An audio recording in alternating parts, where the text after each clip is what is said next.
नमस्कार दोस्तों, कैसे आप सभी। आशा करता हूँ सही होंगे, ठीक ही होंगे। लॉकडाउन का पालन करें, गवर्नमेंट के नियमों का पालन करें। और ये मैं वीडियो जो बना रहा हूँ ना, इनको थोड़ा देखा भी करो, थोड़ा थोड़ा लिखा भी करो यार, है ना। और कमेंट में जरूर बताया करो तुम क्या करते हो। कोई नहीं समझ में आए चीज पूछ लिया करो। अपन एक 10th क्लास का टॉपिक चला रहे थे, उसका नाम था वही स्वर्णिम भारत।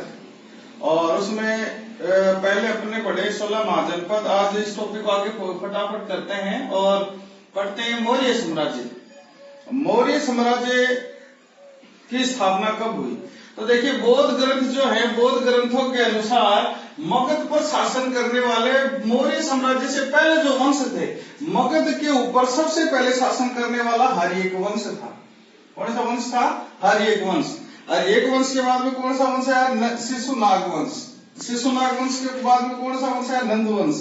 और अपने को सिर्फ पहले ही जो चैप्टर दे रखा भाई, आपको तो मौर्य वंश ही पढ़ाना है, तो ये 3 अपने को पढ़ने नहीं है। अपने को सीधा पढ़ना है कौन सा वंश? मौर्य वंश। तो मौर्य वंश की बात करते हैं। मौर्य वंश की स्थापना करने से पहले एक यूनानी शासक था। क्या शासक था? यूनान का यूनानी शासक था, जिसका नाम था सिकंदर महान।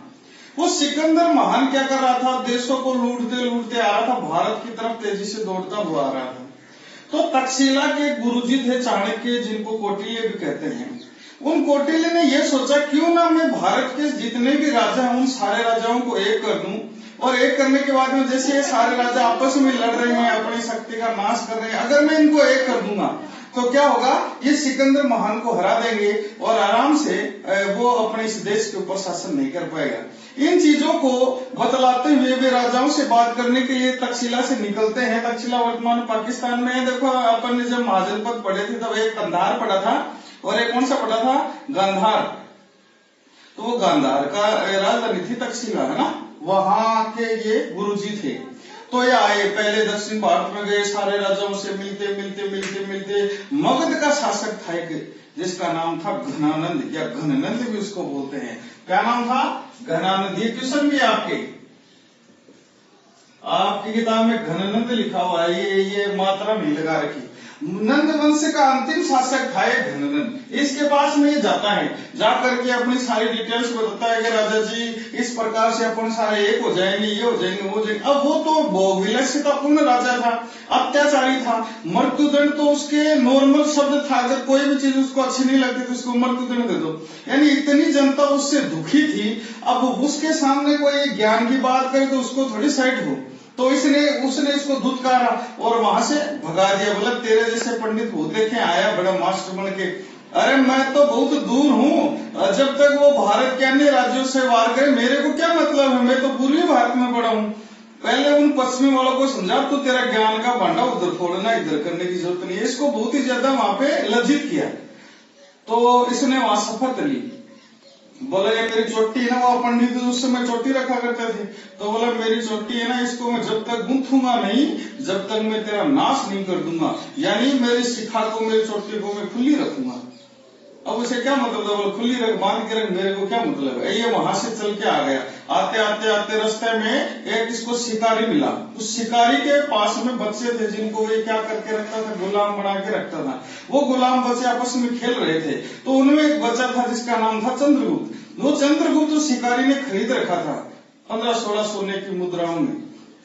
कई 16 ही बताते हैं, 16 सोने की वो मुद्राएं थी, उनमें खरीद रखा था। उस लड़के को जब चाणक्य ने देखा तो चाणक्य को ये लगा, यार ये लड़का बहुत बड़ा सम्राट बनने वाला, आगे जाके पूरे विश्व पे, पूरे भारत का विजेता बनने वाला है, यानी एक अखंड भारत का निर्माण करने वाला है। तो उस शिकारी को पूछा, भाई तू कहाँ से लाया है? उसने कहा, मैं तो 16 रुपए में लाया हूँ, 16 सोने की मुद्राओं में। वो 16 मुद्राएं उसने दे दी चाणक्य ने और इसको तक्षशिला ले आया। वहां इसको पढ़ाया लिखाया, अच्छा ज्ञान दिया।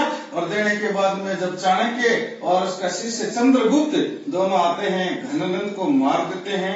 मारने के बाद में चंद्रगुप्त बैठ जाता है गद्दी पे और यहाँ से शुरू हो जाती है मौर्य साम्राज्य की, जिसकी नींव रखने वाले कौन थे? चंद्रगुप्त मौर्य। ठीक है, अब चंद्रगुप्त मौर्य के बारे में पढ़ते 322 ईसा पूर्व। देखिए, उल्टी चलेंगी सन, क्योंकि ईसा के जन्म से पहले के हैं। 322 ईसा पूर्व में उसने मौर्य साम्राज्य की स्थापना की और 298 में उनका निर्माण हो गया, मुक्त हो गया। मृत्यु जिसको बोलते हो वो गई। तो 322 ईसा पूर्व में राजा बनने के बाद में चंद्रगुप्त मौर्य ने पूरे जितना भी आसपास के साम्राज्य थे उन साम्राज्य में अपना विस्तार करना शुरू कर दिया और बहुत ही जल्दी समय में इसने प्रथम अखिल भारतीय साम्राज्य की स्थापना की। बहुत ही कम समय में इतना बड़ा राज्य बना दिया, प्रथम अखिल भारतीय साम्राज्य। क्वेश्चन आता है भारत का प्रथम अखिल भारतीय साम्राज्य की स्थापना करने वाला शासक कौन था? तो आपको बताना कौन था? चंद्रगुप्त मौर्य। 305 ईस्वी में इसने यूनानी शासक सेल्यूकस निकेटर से लड़ाई लड़ी। ये सेल्यूकस निकेटर कौन है? ये सेल्यूकस निकेटर अभी मैंने पहले बताया सिकंदर महान जो राजा था उसका ये सेनापति था।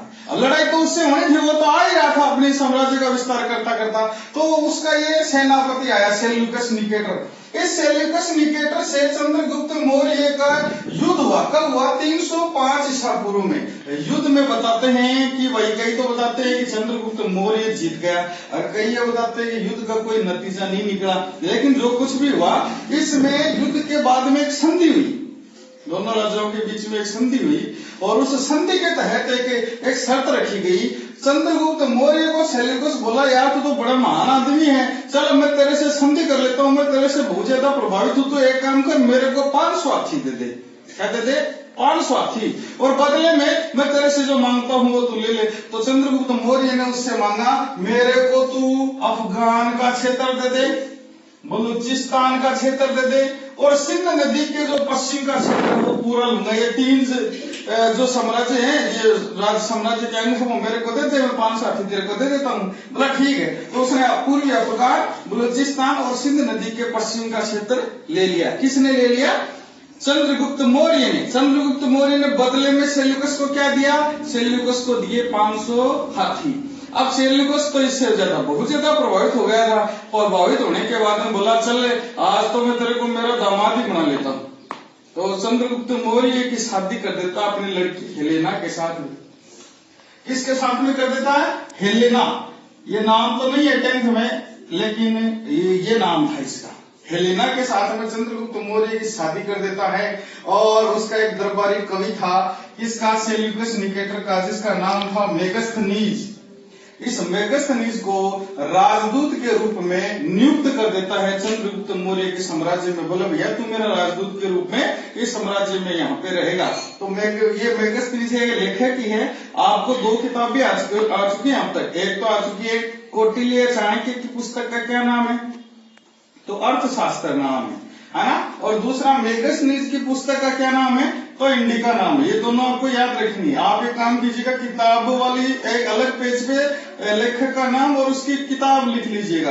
ये जो मैं पढ़ा रहा हूँ ना, ये रिट में भी आता है, पटवार में भी आता है, कई कंपटीशनों में आने वाला ये एक पैराग्राफ है। तो आगे देखिए कहां तक था चंद्रगुप्त मौर्य का साम्राज्य? तो चंद्रगुप्त मौर्य का साम्राज्य बहुत ज्यादा विशाल था। दक्षिण भारत को छोड़कर के समस्त उत्तरी, पूर्वी, पश्चिमी भारत और तुम्हारा अभी जो वर्तमान का पाकिस्तान, बलूचिस्तान, सिंध प्रांत सब पे था। कहाँ काबुल, हेरात, कंधार, बलूचिस्तान, पंजाब, गंगा यमुना का मैदान, बिहार, बंगाल, गुजरात, विंध्याचल और कश्मीर का जो क्षेत्र है वो इसके साम्राज्य के अंग थे। इतना विशाल साम्राज्य था चंद्रगुप्त मौर्य का। एक ग्रंथ है, तमिल ग्रंथ है ये, वो एक ग्रंथों के नाम है अहनानुरु मुर्नानुरु। ये 2 तमिल ग्रंथ हैं, अहनानुरु और मुर्नानुरु। इन ग्रंथों को जब पढ़ते हैं तो इनमें एक बात आती है कि चंद्रगुप्त मौर्य ने दक्षिण भारत पर भी आक्रमण किया था। तो क्वेश्चन आपके 1 नंबर का ये बनता है कि किन तमिल ग्रंथों से यह पता चलता है कि चंद्रगुप्त मौर्य ने दक्षिण भारत पे आक्रमण किया? तो ग्रंथ का नाम है अहनानुरु और मुर्नानुरु। ठीक है, अब पढ़ते हैं आगे की बात। तो चंद्रगुप्त मौर्य 25 साल की उम्र में राजा बन गया था। कितने वर्ष की आयु में? 25 वर्ष की आयु में राजा बन गया था। और राजा बनने के बाद में धीरे धीरे उसने ये सारे काम किए और अंत में जब वो वृद्धावस्था में आ गए, बुढ़ी अवस्था में आ गए, तो जैन धर्म को उन्होंने स्वीकार किया। मौर्य साम्राज्य में 2 ही धर्म आते हैं, जैन धर्म एक बौद्ध धर्म। जैन धर्म इनका इन्होंने स्वीकार किया और इनका पुत्र है उसने बौद्ध धर्म स्वीकार किया। किसने? सम्राट अशोक ने। तो जैन धर्म स्वीकार किसने किया? एक जैन गुरु थे भद्रबाहु। क्या नाम था? भद्रबाहु। तो क्वेश्चन आता है चंद्रगुप्त मौर्य ने किनसे प्रभावित होकर जैन धर्म स्वीकार किया, तो भद्र बाहु से प्रभावित होकर के जैन धर्म की दीक्षा ली और अंत में 298 ईसा पूर्व में, कभी 298 ईसा पूर्व में श्रवण बेलगोला एक स्थान है। श्रवण बेलगोला, ये जैन धर्म में बेल कहते हैं भैया सफेद को, बेल सफेद को कहते हैं, गोला यानी गोल। तो यहाँ कहते हैं ये कर्नाटक के अंदर जगह है मैसूर में श्रवण बेलगोला। यहाँ इसकी श्रवण बेलगोला के बीच में एक सफेद सफेद तालाब है, उसके नाम पे इसका नाम पड़ा श्रवण बेलगोला, मैसूर कर्नाटक में है। यहाँ पे इन्होंने जैन धर्म की एक दीक्षा होती है, पद्धति होती है भैया, उसको बोलते हैं संथारा पद्धति। उसके अंतर्गत क्या होता है, आदमी धीरे धीरे खाना कम कर देता है और अंत में अपने प्राणों को दे देता है। जैसे एक रोटी खा रहा है, फिर 15 दिन के बाद में आधी रोटी खाएगा, फिर 15 दिन के बाद आधी से आधी खाएगा, फिर वो भी छोड़ देगा, फिर लास्ट में सिर्फ पानी पिएगा और वो भी त्याग देगा। तो ऐसे वो अपने प्राणों को त्यागते हैं, उसे बोलते संथारा। वो इन्होंने किया। अब इन्होंने इनका एक पुत्र था, अब हेलेना राजकुमारी थी या इनकी रानी थी, रानी के बेटा होगा, उस लड़के का नाम है बिंदुसार। बिंदुसार भी चंद्रगुप्त मौर्य की तरह सम्राट था, महान था और 298 में राजा बनता है। 272 ईस्वी पूर्व तक वो शासन करता है। उसके अलग अलग नाम है, इनको 3 उपनामों से जाना जाता है, एक तो अमित्रोचेस, एक भद्रसार और एक सिंहसेन। कहते कौन है? यूनानी लेखक है। अब यूनान में तो इसका ननिहाल हो गया, क्योंकि यूनानी जो शासक आया था सेल्यूकस निकेटर, उससे इसने इसकी मम्मी वही की तो थी। तो यूनानी लेखक इसको अमित्रोचेस कहते हैं। यूनानी लेखक बिंदुसार को किस नाम से पुकारते हैं? अमित्रोचेस। और वायु पुराण में बिंदुसार को कहा गया है भद्रसार, और जैन ग्रंथों में बिंदुसार को क्या कहा गया है? सिंहसेन के नाम से जाना गया है। यूनानी शासक जो थे उस समय, जैसे बिंदुसार राजा बनता है तो वहां पे एक शासक थे, उनका नाम था एंटियोकस प्रथम। क्या नाम है? एंटियोकस प्रथम के नाम से शासक थे। अब देखो मेगस्थनीज यहाँ से हट जाता है, तो एंटियोकस प्रथम वहां यहाँ भारत में मौर्य वंश में अपना दूसरा राजदूत भेजते हैं, उनका नाम है डायोमेकस। तो क्वेश्चन ये आ जाता है, बिंदुसार के समय यूनानी शासक का कौन सा राजदूत था, या राजदूत का क्या नाम था? तो नाम था डायोमेकस। अब है प्लिनी एक ग्रंथ है, उनके अनुसार मिस्र जो राजा थे, मिस्र के राजा थे, उन्होंने भी अपना राजदूत यहाँ पे समर्पित कर रखा था, और उस राजदूत का तो नाम था डियानिसियस।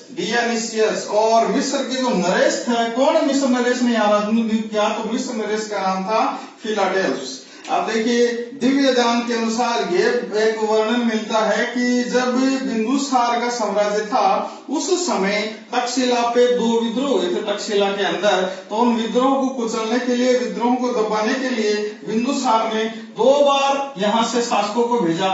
एक बार तो अपने ही बेटे को भेजा जिसका नाम था अशोक, और दूसरी बार भेजा सुसीम को। एक बार अशोक को और दूसरी बार भेजा सुसीम को। तो 2 ये जो थे तुम्हारे मौर्य साम्राज्य के महान सम्राट, ये पूरे होते हैं। अगले महान सम्राट जो वेरी इंपॉर्टेंट है, उनका नाम है सम्राट अशोक। तो अशोक के बारे में पढ़ते हैं।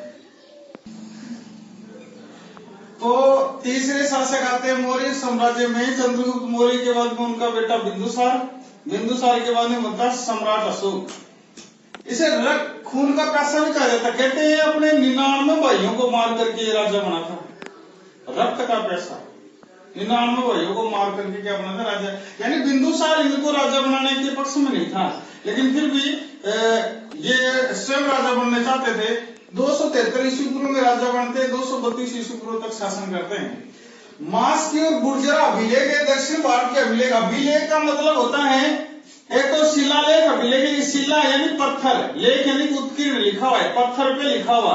उन अभिलेखों में इसने स्वयं को अशोक कहा है। ये बड़ी बड़ी कंपटीशन में क्वेश्चन आता है कि सम्राट अशोक ने स्वयं को ऐसा कौन से अभिलेखों में कहा है? तो एक तो था मास्की अभिलेख, एक गुर्जरा, 2 में इनका नाम अशोक मिलता है ना। और एक अभिलेख और है, तीसरा अभिलेख है वो बब्रू शिलालेख में, बब्रू शिलालेख नहीं है, तीसरे अभिलेख में उन्होंने कहा है कि भाई आप न तो ज्यादा खर्च करोगे और न ही ज्यादा व्यय करोगे, यानी अल्प व्यय और अल्प संग्रहण का भी उन्होंने क्या दिया है, एक मार्ग बताया है। तो इनकी उपाधियां क्या थी? सम्राट अशोक ने कौन कौन सी उपाधियां धारण कर रखी थी? तो उपाधि का नाम है देवानाम पीए। इन्होंने 2 उपाधियां धारण कर रखी थी, देवानाम पीए और इसी के आगे और लगा देना दस्सी, तो ये हो जाएगा देवानाम पीए दस्सी। देवानाम पीए और देवानाम पीए दस्सी, ये इनकी क्या है? 2 उपाधियां हैं। चलो आगे, इनकी शादी किससे हुई? तो ये कहते हैं जब ये उज्जैन जा रहे थे, इनको उज्जैन का राजकुमार नियुक्त किया था बिंदुसार ने। तो उज्जैन जाकर के जब वापिस आ रहे थे अपना काम करते हुए, तो विदिशा एक जगह पड़ती है, मध्य प्रदेश का एक स्थान है, वहां पे एक साहूकार की बेटी थी जिसका नाम था देवी। तो साहूकार की बेटी के साथ में ये एक दिन के लिए रुकते हैं विदिशा में, तो इसके नैन मटक्के हो जाते हैं और नैन मटक्के होने के बाद में ये काफी दिनों तक वहां रुकता है। रोज आसपास के विदिशा के जितने भी बाग बगीचे थे उनमें ये अपनी अपनी बात करते हैं। तो ये देवी को फिर प्रपोज करता है शादी के लिए, कहता है कि भाई मैं तेरे से शादी करना चाहती हूँ। देवी ने कहा ठीक है मैं तेरे से शादी कर लूंगी, लेकिन मेरी एक शर्त है। बोला क्या? शर्त ये है कि तुम मेरे को उज्जैन ले जाना चाहता हो, तू मेरे को मगध ले जाना चाहता हो। मैं मगध नहीं जाऊंगी, शादी तो मैं तेरे से कर लूंगी, लेकिन मैं शादी करने के बाद यहीं रहूंगी। कहाँ पे? सिर्फ विदिशा में ही रहूंगी। तो ये कहता है भाई प्रेम में पागल था उस समय, सारी हाँ भरनी पड़ी। बोला ठीक है। तो जब ये सम्राट बन जाता, राजा बन जाता, तो भी ये देवी जाती नहीं है। इस देवी के एक लड़का और एक लड़की होती है। लड़के का नाम था महेंद्र और लड़की का नाम था संघमित्रा। तो महेंद्र और संघमित्रा इनको श्रीलंका में भेजता है बौद्ध धर्म के प्रचार के लिए, है ना। तो इसकी एक दूसरी रानी का भी उल्लेख आता है, अभिलेखों में लिखा हुआ है कि इसकी एक और रानी थी, रानी का नाम था कारुआकी। कारुआकी रानी का भी अब राजा थे, राजा की पता नहीं भाई कितनी थी, लेकिन 2 का नाम आता है, देवी का और कारुआकी का। 7वें अभिलेख में बताया गया है कि किसने सम्राट अशोक ने कश्मीर और खोतान के प्रदेशों को जीता। कश्मीर के प्रदेश और खोतान के प्रदेशों को अपने, जब ये राजा बना था, राजा बनने के 7वें वर्ष इसने युद्ध किया और इन दोनों प्रदेशों को विजिट कर लिया, जीत लिया। 8वें वर्ष में इसने क्या किया? कलिंग पे युद्ध किया। कलिंग पे युद्ध किया तो उस समय कलिंग का राजा था नंदराज। ये बात कहां से पता? हाथी गुम्फा एक अभिलेख है, उससे पता चलता है कि कलिंग का उस समय राजा था, उस राजा का नाम नंदराज था। और इन दोनों की लड़ाई होती है। लड़ाई में 1 लाख लोग मारे जाते हैं। कितने लोग मारे जाते हैं?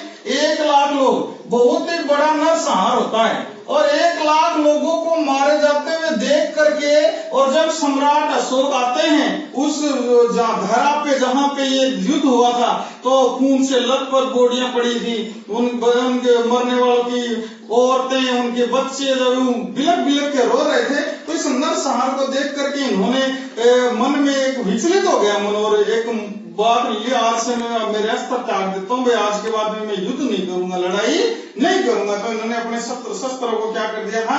त्याग दिया था। कब? कलिंग के युग में। कलिंग का युग कब हुआ था? 261 ईसा पूर्व में, यानी अपने राजा बनने के कौन से वर्ष में? 8वें वर्ष। अब ये बढ़िया राजा बन गया एकदम अच्छा।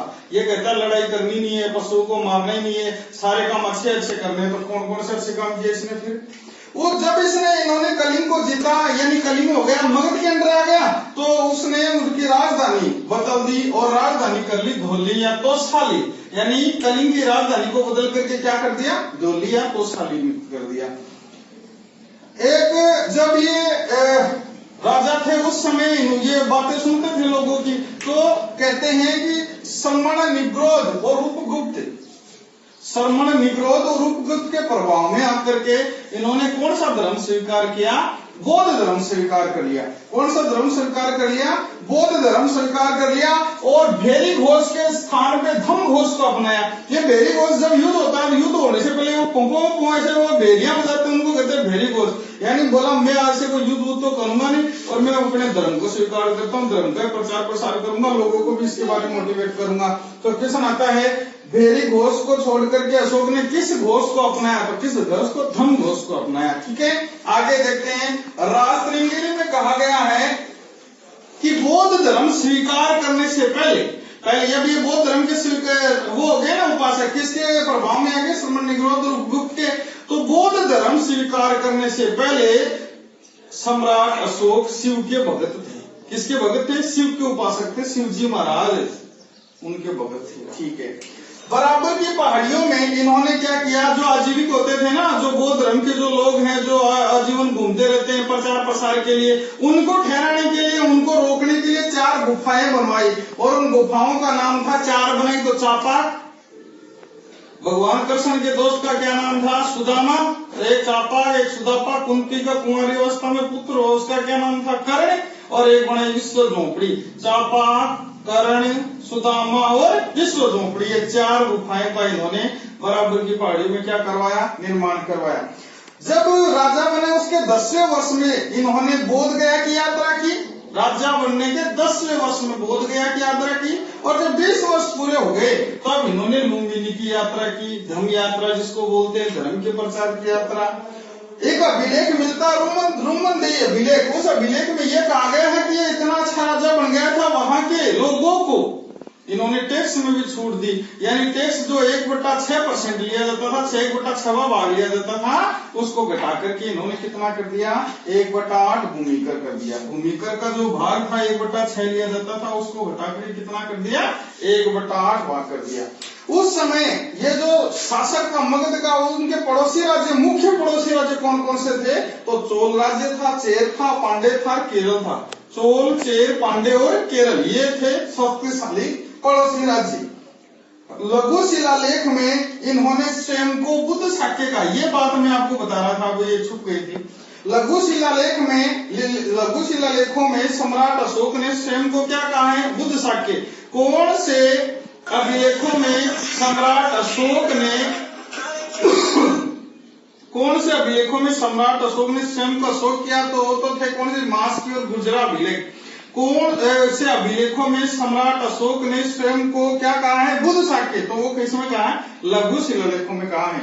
आगे, धम्म मनुष्य की नैतिक उन्नति के आदर्शों को कहा जाता है। क्वेश्चन आता है धम्म किसे कहते हैं, तो परिभाषा है, मनुष्य की नैतिक उन्नति के लिए जो आदर्श होते हैं उन्हें क्या कहा जाता है, धम्म कहा जाता है। तो आपके क्वेश्चन ये आता है, बौद्ध धर्म का सार लिखिए, बौद्ध धर्म का सार लिखिए। तो बौद्ध धर्म का सार क्या है, बौद्ध धर्म का सार मुख्य रूप से है पाप कर्म से निवृत्ति। आपको कोई भी किसी प्रकार के पाप नहीं करने हैं, वो जो कर रहे हो उनको छोड़ दो, लोगों पे दया करो, जीवों पे दया करो, हो सके उतना ध्यान करो, आवश्यकता से ज्यादा इकट्ठा मत करो, है ना, कम से कम खर्च करो। और इसके अलावा इन्होंने बताया कि अपने से जो बड़े हैं उनका आदर्शों करो, उनका सम्मान करो, अपने गुरुजनों के प्रति समर्पित रहो, जितने भी अच्छी बातें हैं वो सब इन्होंने बताई है। यही क्या है, ये बौद्ध धर्म का सार है। तीसरे अभिलेख में इन्होंने लिखा है कि आपको कम ही तो इकट्ठा करना है और कम ही क्या करना है, खर्च करना है, यानी अल्प संग्रहण और अल्प व्यय की बात बताई है। एक शिलालेख है भब्रू शिलालेख, उसमें इन्होंने बुद्ध धम्म संघ की स्थापना के बारे में बताया है। और 1 नंबर शिलालेख है जिसको प्रथम शिलालेख बोलते हैं। प्रथम शिलालेख में इन्होंने कहा है कि किसी भी प्रकार का उत्सव हो, किसी भी प्रकार का त्योहार हो, आपको उसमें क्या नहीं करना, पशु बलि नहीं देनी है। 2 बातें इनकी और बच गई है, और बता देता हूँ। हाँ, तो आगे इनके बारे में बताया गया, इन्होंने एक यात्रा शुरू की जिसका नाम था धम्म यात्रा। देखिए, पहले जो राजा महाराजा होते थे, ये लोग अपने मनोरंजन के लिए क्या करते, शिकार करने के लिए जाते थे, तो उस शिकार को प्रतिबंधित कर दिया सम्राट अशोक ने। और शिकार के प्रतिबंध के स्थान पे इन्होंने क्या कर दिया, धम्म यात्रा शुरू कर दी। यानी आप लोग सिर्फ बौद्ध धर्म का ही प्रचार प्रसार करो, है ना, बौद्ध स्थानों की यात्रा करना, ब्राह्मणों को श्रमणों को दान देना, ये काम थे। इन्हें क्या कहा गया है, धम्म यात्रा कहा गया है। अगला था अनुसंधान। अनुसंधान के का निर्माण इन्होंने कब किया, अपने जब ये राजा बने, सम्राट अशोक राजा बनने के 5वें वर्ष में इन्होंने अनुसंधान नामक एक अलग से एक संस्था चलाई। और इसमें प्रादेशिकों को, राजदूतों को, यानी राजकुमारों को, और जो मंत्री वगैरह होते थे यानी युक्तकों को, इनको बौद्ध धर्म के प्रचार के लिए हर 5वें वर्ष में क्या करते थे, ये भेजते थे। आगे धम्म महामात्र क्या था, तो धम्म महामात्र की नियुक्ति इन्होंने अपने जब ये राजा बनने के 14वें वर्ष पे इस एक पद की नियुक्ति की। और इस पद का प्रमुख कार्य क्या होता था, धम्म महामात्र क्या काम करता था, ये जगह जगह पे घूम करके लोगों से मिलता और लोगों को बौद्ध धर्म के बारे में ये बताते और उनको मोटिवेट करते कि आप भी बौद्ध धर्म को स्वीकार करो, है ना, तो लोगों को दान दो, ब्राह्मणों को दान दो, ये सारे काम इसके अंतर्गत आते थे। अभिलेख किसे कहते हैं? तो किसी के देखो, शिलालेख का मतलब होता है शिला के ऊपर लिखा हुआ, शिला के ऊपर उत्कीर्ण। तो अभिलेख भी वही थे, और अभिलेखों का सर्वप्रथम प्रयोग करने वाले या सर्वप्रथम शुरू करने वाले जो शासक हैं उनका नाम भी क्या है? सम्राट अशोक है। सम्राट अशोक वे शासक हैं जिन्होंने सर्वप्रथम अभिलेखों की रचना की और अभिलेखों के द्वारा अपनी जो जनता होती थी उस जनता को संबोधित करना शुरू किया। ये अभिलेखों की प्रेरणा इनको कहाँ से मिली, कहाँ से ये मोटिवेट हुई कि इन्होंने अभिलेख करना शुरू कर दिया? तो एक ईरानी राजा थे जिनका नाम दारा कहते थे या डेरियस प्रथम थे। इन राजा के से मोटिवेट होकर के इन्होंने अभिलेख लिखना शुरू किया था। एक जगह है मनसेरा, और वहाँ का अभिलेख है मनसेरा शाहबाग मंडी का अभिलेख है। वो सिर्फ खरोष्ठी लिपि में लिखा हुआ है। बाकी सम्राट अशोक के जितने भी अभिलेख हैं वो कौन सी लिपि में लिखे हुए हैं? ब्राह्मी लिपि में। क्वेश्चन आता है कि सम्राट अशोक के अधिकांश अभिलेख किस लिपि में है? तो ब्राह्मी लिपि में लिखे हुए हैं। लेकिन क्वेश्चन आ जाए मनसेरा शाहबाग मंडी का अभिलेख किस लिपि में है? तो आप ब्राह्मी लिपि के ध्यान में न रहे, आपको याद करना पड़ेगा कौन सी लिपि में? खरोष्ठी लिपि में लिखा हुआ अभिलेख है। ये जितने भी अभिलेख इन्होंने उत्कीर्ण किए हैं जो अपने को जगह जगह से मिलते हैं, ये पढ़ने का सबसे पहले इनके अभिलेखों को किसने पढ़ा?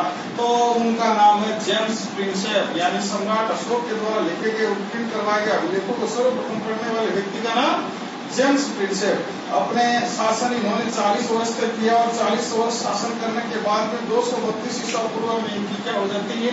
मृत्यु हो जाती है। और इनके खत्म होने के बाद में आगे के जो राजा थे वो इतने ज्यादा अनुभवी नहीं थे, इतने ज्यादा योग्य नहीं थे। तो 50 वर्षों तक इनका शासन है वो ऐसे डगमगाता हिलता जुलता, कितना बड़ा सम्राट राजघराना था इनका, धीरे धीरे खत्म होता है। और खत्म होते होते अंतिम मौर्य जो सम्राट आते हैं उस सम्राट का नाम है बृहदर्थ। ये क्वेश्चन आता है कई बार और बहुत ही बार आता है कि मौर्य वंश के अंतिम शासक का क्या नाम था? तो नाम था बृहदर्थ। इस बृहदर्थ की मृत्यु कर देता है इसी का ही पंडित, इसी का ही मंत्री जिसको आप बोलते हो, जिसका नाम था पुष्यमित्र शुंग। पुष्यमित्र शुंग इस बृहदर्थ की हत्या कर देता है, और हत्या करने के बाद अगला वंश स्थापित करता है जिसका नाम है शुंग वंश, जो कि अपन बाद में पढ़ेंगे। और श्रीलंका के राजा जिसका नाम था तीस, वो प्रभावित होते हैं सम्राट अशोक से, और प्रभावित होने के बाद वो भी उपाधि धारण करते हैं। उस उपाधि का नाम है देवानाम्पिय। ये देवानाम्पिय और देवानाम्पिय दो जैसी उपाधि धारण कर रखी थी ना इन्होंने। ये उपाधि भी सम्राट वो 30 जो थे कहा के श्रीलंका के राजा, वो प्रभावित होकर के वो भी उपाधि धारण करते थे। ये था मौर्य वंश। अब पढ़ेंगे मौर्य साम्राज्य का प्रशासन, और वो पढ़ेंगे अगले वीडियो में।